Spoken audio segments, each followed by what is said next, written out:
My first job out of school, my first official job, was working for an insurance company, Commercial Union Insurance, inputting the details of policies. Oof.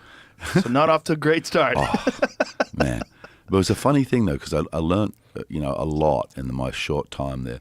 In the summer before, I'd worked as a nightclub DJ, and I got fired because I couldn't talk. I was too nervous to talk on the microphone.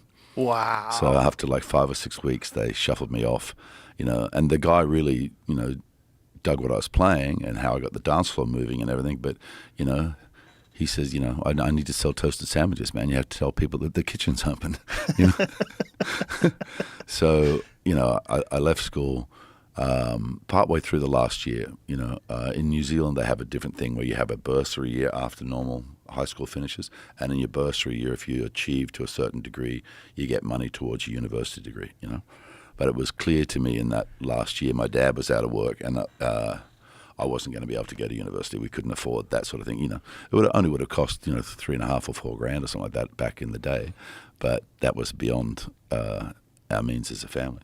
And I started working at this insurance company, and I was the only person in the building of a big insurance company who had actually passed matriculation into university.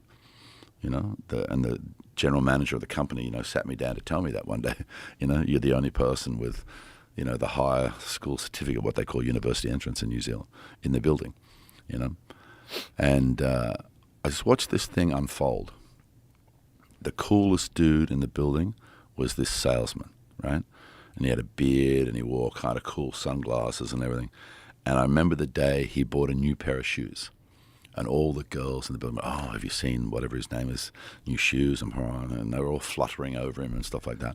And this guy was the best salesman they had and blah, blah, blah, And in the time that I was there, I watched those new shoes get age on them and start cracking at the side and stuff like that, because he obviously used them a lot, did a lot of walking around talking to people, And just as I was leaving, I overheard a discussion where he was planning on getting some new shoes again. And I was like, yeah, I definitely don't want to. Don't want to be that guy. I don't want to be here. I don't want to be that guy, I had a similar situation when I was driving limousines. We were driving limos, and it was one of my jobs that I was doing when I was trying to make it as a stand-up comedian. And you would work long hours. Like, if you tried to leave after 8 hours, they'd yell at you. Right. Like, they wanted you to work 12, 16 hours a day. And there's this one guy, and he had a Cadillac. And the boss pulls us aside. He says, look at this guy over here. He's got a Cadillac. He makes $60,000 a year, and he doesn't have to bust his ass. He's sitting down all day in a nice car and driving people around, and this could be you too. I was like, I got to get the fuck out of here. That was my first thought, because I knew that guy was working 16-hour days. That's all he did. All he did was work. And, yeah, he had a nice car. I'm sure he had a nice house. Right. I was like, I got to get the fuck out of here. Yeah. I got to get the fuck out of here. Sometimes people like that are good for you. They're like, the universe puts them in front of you just so you can say, this is a trap. Yeah, well, here's your example. Yes. Yeah. So what do you want, option A or option B? Did you ever meet anyone who was an actor?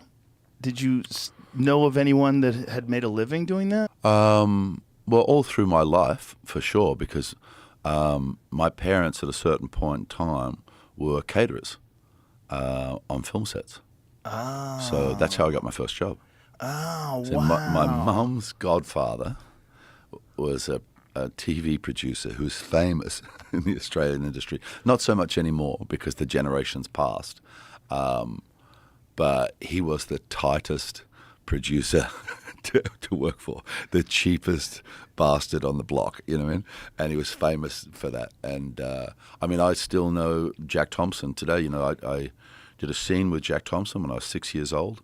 Did my first line of dialogue on camera with him. Made a movie with him playing his son when I was 25 or 26, something like that. I bought a property near where his property is in the bush because he was kind of like a mentor, Not, you're still talking about an hour's drive away, but in the bush, that's nothing, Right. And, I still know him today, and he's in his 80s now, So I had people like that, and when I was 12, I went to So I did an acting job when I was 6, and another one when I was 8, right? And then I kind of forgot about it for a while, you know. And then I went on a school tour of a TV studio, and it was a TV show called The Young Doctors was being made in that studio, and there was a bit part actor, a guy called Roy Harris Jones, who had been on a couple of the shows that my parents had done, and I liked him a lot, and blah, blah, blah. I hadn't seen him for years, and there he was on that show. And, you know, while the other kids are there going on their tour, he goes, "Are you here for an audition?" I said, "No, I haven't done anything like that for ages." And he goes, "Well, come on, let's go down the corridor and meet the casting director." So I split away from the tour. All the other kids go off. And, you know, this is a camera, this is a control room. They're doing all that Wow. stuff. And I go down, and the casting director had a minute. So she sat me down and talked to me and all that sort of stuff. And 2 weeks later, I was back in that building shooting a character on the TV show.